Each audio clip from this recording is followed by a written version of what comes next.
Joe, a voice called from behind as he was nailing a piece of wood. He turned to see Daniel standing on the lower level. We're finishing early today. Come on down. What? Why? Joe asked, confused. I'm not nearly done with this room. Don't worry about it, Daniel replied dismissively. Just come down. With a sigh, Joe slipped the hammer into his pouch and climbed down. The bus is outside, waiting just for you, Daniel said with a hint of irritation. Hurry up. Fine, Joe muttered angrily as he descended the unfinished cement stairs of the construction site. At ground level, he was met by two Ryan models, both clad in military uniforms and holding rifles. Their stern, impatient gazes made Joe uneasy. Ryan's were even worse than Daniel's, always hostile, never anything but irritated. One of them jerked his chin toward the waiting bus, where another Ryan stood signaling Joe to board. Inside the bus, a Doug model greeted him with a smile as the door closed behind him. Joe stepped into a sea of familiar faces, Joe's, just like him.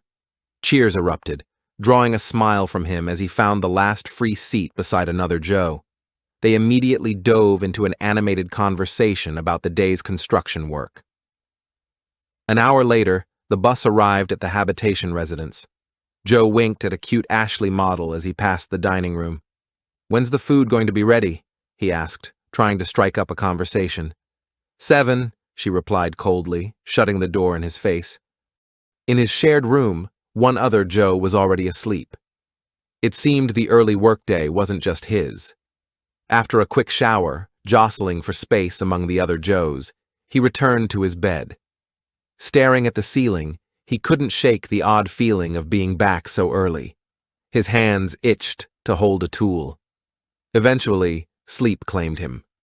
He was woken by a pat on the shoulder. Food's ready, a Joe said. Thanks, Joe replied, slipping on his shoes and heading to the dining room. Standing in line, plate in hand, he waited as an Ashley ladled hot stew into bowls. He winked at her like the others before him, earning a playful eye roll. Settling between two Joes, he joined the lively chatter about tools and techniques. Why do you think we finished early today? Joe asked, mid-conversation. No idea, another Joe said. Daniels never tell us anything. Can't stand these guys. Yeah, it's strange, another chimed in. I left an unfinished job behind. It's been bugging me all evening. Same here, Joe admitted. Daniel pulled me away in the middle of driving a nail.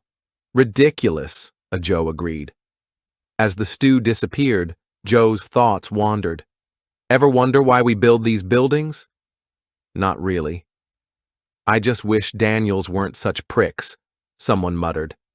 The Ryans are worse, Joe added, earning murmurs of agreement. The evening wore on until the Ashleys hinted they were closing the dining hall. Back in their rooms, the Joes chatted in the dark until sleep overcame them. Joe woke at 5 sharp. No alarm was needed. 10 minutes later, he was on a bus heading to another workday. At the site, Daniels began assigning tasks, splitting the Joes into groups.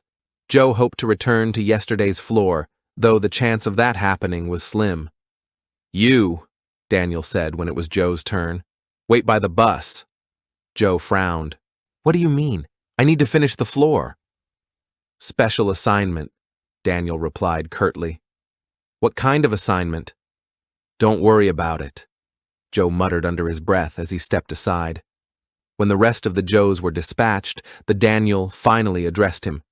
Follow me, he said, nodding toward a black truck parked nearby. Orion stood beside it, scowling as always. Joe climbed into the truck, greeted by a Doug at the wheel. How are you doing? Doug asked with a cheerful glance in the rearview mirror. Beside him sat Orion. Fine, Joe replied, though unease gnawed at him. Do you know where we're going? To the prime zone, Doug said. Joe stiffened. I thought we weren't allowed there. You have permission, Doug assured him. They need a worker. No Daniel with us? Joe asked as the truck rolled on. Doug shrugged. Joe stared out the window, the landscape changing from construction zones to urban sprawl. Buildings loomed closer, and Joe spotted human-like figures moving in the distance. They pulled into a driveway, and Joe's unease deepened as a woman stepped out to greet them. He'd never seen this model before. "Hi!" she said brightly. Joe's eyes shifted nervously between the woman and the ever-scowling Ryan. The latter's piercing, silent gaze did little to ease his growing unease. Hi," Joe finally said, his voice awkward and uncertain. "You must be Joe," the woman said warmly. "Come inside. I'll show you what needs to be done." She turned to lead him toward the house, but paused when she realized he wasn't following. Her brows knitted with mild concern. "Is everything okay?" Joe hesitated. Is Daniel here?" he asked, his words stumbling over themselves. "He's supposed to tell me what to do." "I'll show you," she said reassuringly. Joe glanced at her, then at Ryan before mumbling, "I'm sorry, but I've never seen your model before." The woman chuckled lightly. "I'm not a model. Call me Anna. Now come on." Her tone carried a hint of amusement as she gestured for him to follow. Joe hesitated for a moment, her words echoing in his mind. Not a model? What does that mean? Still, he nodded and trailed after her into the yard. She stopped by a section of the fence where a jagged hole marred its structure. "This was damaged last night," she explained, running her hand along the broken boards. "We're not sure who did it or why, but I need you to fix it." Fix the fence?" Joe echoed, his voice uncertain. Anna blinked at him, her expression shifting to one of mild confusion. "Yes, fix the fence. There's usually a Daniel with us," Joe mumbled. Anna rolled her eyes. "Do you need your manager to tell you what I just said? It's simple. Fix the fence. Can you handle that?" Joe swallowed hard, nodding quickly. Yes. Okay, I'll fix it. I just need my tools and, wooden boards and, Great, Anna said briskly, cutting him off. "Everything you need should be in the truck. Let me know if you need anything else." Without waiting for his response, she turned and headed back toward the house. Joe walked to the truck, opening the back to find it stocked with tools and materials. As he collected what he needed, his mind churned. Inside the house, through the open doorway, he caught a glimpse of another unfamiliar figure, a young man reclining on a couch, watching a glowing screen. He wasn't an Anna model, nor any model Joe had seen before. What are these models? Joe wondered. Why are they here? They don't seem to be working. Are they on break hours? He shook his head, forcing himself to focus as he carried the supplies to the fence. The damage was significant. Parts of it needed replacing, and he'd have to mix cement on site to secure the damaged posts. His hands moved automatically, skilled and precise, but his mind refused to settle. As he worked, his eyes drifted toward the other side of the fence. A figure stood there, watching him. It wasn't an Anna model or the man from the couch. This one was different. A man with graying hair, his features unfamiliar and his expression unreadable. A sudden noise behind him made Joe jump. He turned quickly to witness something unbelievable. A tiny human, half the size of even the smallest models he had ever seen, kicked a small object, a colorful toy, that skittered across the ground. Joe blinked in disbelief. His confusion deepened as Anna appeared, scooped the small human into her arms, and carried it into the house. Joe froze as his mind raced. What in the world did he just see? A tiny human model? What would it even be used for? He stared at the now closed door, his thoughts spiraling into a tangle of questions he couldn't answer. Shaking his head, he turned back to the damaged fence, picking up his tools. His hands moved automatically, though his mind remained clouded by the strange, unsettling scene. Yet, as he began measuring and cutting, the rhythm of the work took over, and within minutes, the curious image of the tiny human slipped from his thoughts entirely. A deafening gunshot shattered the quiet, making Joe's head jerk up in alarm. His heart pounded as he instinctively scanned his surroundings. Was that normal here? Before he could process it, shouting erupted from the house. Moments later, two masked figures, guns in hand, burst into the yard. Joe froze as their eyes locked onto him. He raised his arms in a desperate gesture of surrender. They grabbed him by the shoulders and hauled him out onto the street. His pulse raced as the world blurred around him. They led him to a van parked across the road, its engine idling ominously. Joe caught sight of a body crumpled on the ground. Ryan. The sharp smell of blood and the sight of the lifeless form twisted his stomach. His gaze darted around frantically, searching for Doug, but he was nowhere to be seen. "Move!" one of the masked figures barked, shoving him toward the van. The door swung open, and Joe was tossed inside. The door slammed shut, and the vehicle roared to life, speeding away from the chaos. "Where's the other one?" a woman's voice demanded from the front seat. "He ran off," the man replied. He pulled off his mask, revealing a young face with jet black hair and a clean-shaven jaw. Joe stared at him, trying to place him, but the features were unfamiliar. He didn't know this model. The second masked figure removed her cover, revealing a young woman with ginger hair tied in a loose braid.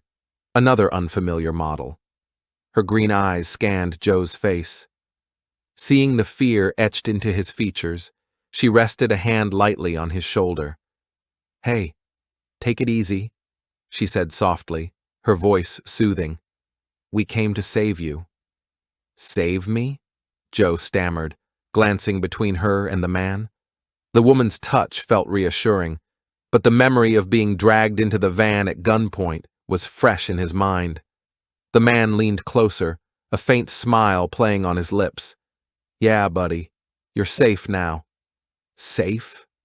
Joe's heart was still racing, his thoughts a tangled mess. These people had just kidnapped him, hadn't they? What kind of rescue involved shoving someone into a van? What is going on?" he managed to say. The woman in the front seat turned. "Look at him. He's terrified." Joe straightened slightly, gaining confidence. "Who are you?" The ginger-haired woman on his left smiled. "I'm Amy," she said, gesturing to herself, then pointed to the man on his right. "That's Ben." She nodded toward the front. "Sophie's up there and Ethan's driving."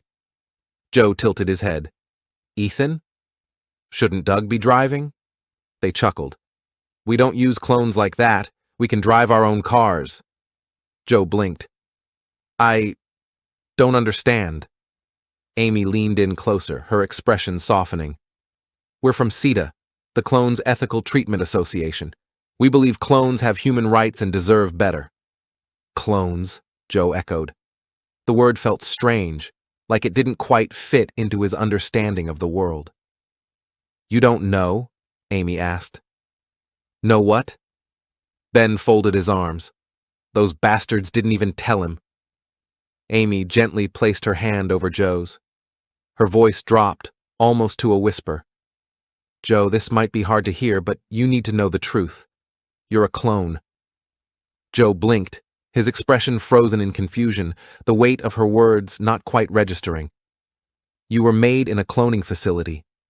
She added. "I know that," Joe said after a pause. "I remember waking up for the first time. Wasn't that normal? Weren't you?" "No," Ben interjected, shaking his head. "We weren't made. We were born." Joe frowned. "Born?" "Through procreation," Amy explained. "From a man and a woman. There's only one of each of us," Ben added. Joe furrowed his brow. "Only one? That seems inefficient. What is your function?" Amy smiled. "We don't have a function, Joe. We just exist. We were born as children, small humans," she added at the sight of his confusion, "and we grew into who we are now." "Small humans," he muttered. "I saw one at the house." "Yes," Sophie chimed in from the front. "That was a child. We were all that size once." "You were all small?" Amy smiled faintly. "That's how humans are, real humans." She hesitated. "But you're human too, Joe. They created you to build their cities, grow their food, and clean their streets. They made you into tools, but you're not a tool. You're a human with rights. Joe's chest tightened as her words sunk in. Who made me? Other humans, Ben said bitterly. The ones who profit from your labor. They treat you like objects so they can make money off your backs. Money? Ben faltered, scratching his head. It's paper. For trade. I don't understand. Amy squeezed Joe's hand. There's so much they've kept from you, Joe. It's a lot to take in, but I promise you'll understand in time. Joe looked out the window. The landscape blurred past, trees, open fields, the occasional building. A siren wailed in the distance as they left the town behind. Are you taking me to the residence? He asked hesitantly. Residence? Amy echoed. Where we go after a day's work. Amy exchanged a glance with Ben, then shook her head. No, you don't have to go back there. You're free now, Joe. Free. The word hung in the air, strange and weightless. An awkward silence settled before Joe finally broke it. What does it mean to be free? It means you don't have to work for them anymore, Amy said. You can do what you want. Joe hesitated, his thoughts drifting to his unfinished tasks. He didn't have to work? But what about that room he hadn't completed? The building still needed to be finished. But, Joe began, his voice tinged with confusion. I like to build. Ben sighed. They programmed you to like it, Joe. But trust me, real freedom feels better. You'll understand in time. An awkward silence filled the car, pressing down on Joe like a weight. His thoughts churned, drifting back to the house, the people in it, the unfinished work he'd left behind. He doesn't have to work? He stared down at his hands, calloused and steady from years of labor. The thought of them idle felt wrong, unnatural. The rhythm of his days, the hammer's echo, the saw's hum, the satisfaction of a plank fitting perfectly into place. It was more than routine. It was part of him. He does have to work. He shifted uncomfortably in his seat, a sense of unease building like an itch he couldn't scratch. He sat upright, his voice breaking the stillness. I didn't finish the fence, he exclaimed. What? Sophie asked from the front seat, turning to look at him. The fence, Joe said, his voice growing more frantic. I didn't finish it. You have to take me back. I need to finish it. Amy placed a calming hand on his arm. Joe, listen to me. You don't have to finish it. It's okay. But the fence. His chest rose and fell with sharp breaths. I hate leaving a job undone. Ben leaned closer, his tone gentle but firm. Joe, it's going to be fine. They don't control you anymore. You're free now. You don't owe them anything. Joe shook his head violently, wrenching his arm free. No! You don't understand. The fence needs to be finished. I need to finish it. His hand shot to the door handle, desperation taking hold. Hey, wait! Amy cried, trying to pull him back. Stop the car! Sophie shouted, alarm flashing across her face as Ben and Amy scrambled to restrain Joe. The car screeched to a halt on the side of the highway. Let me go! Joe yelled, his movements frantic as he wrestled against their grip. Take me back! I need to fix the fence! Joe, calm down! If you go back, they'll just use you all over again! Ben's voice was strained as he struggled to hold him back. But Joe wasn't listening. He shoved past Amy, his hand fumbling for the door. With a burst of strength, he swung it open and scrambled out of the car. Stop, Joe! Amy shouted, reaching for him, but it was too late. Joe stumbled out onto the gravel. The wind whipped at his face as he stood there, chest heaving. Don't you want to be free? She yelled desperately before a black military van appeared in the distance, its sleek, ominous form cutting through the fading light. Get in the car, now! Sophie shouted, panic lacing her voice. Ben and Amy jumped back inside, slamming the doors. The car roared to life and sped away, leaving Joe standing on the side of the road as the van approached. The black van didn't stop. It roared past him without so much as a glance. Joe stared after it, his desperation giving way to confusion. The sun dipped lower, casting long shadows as he started walking. The highway stretched endlessly before him, punctuated only by the occasional car that passed without slowing. More than once, he thought he saw a familiar face.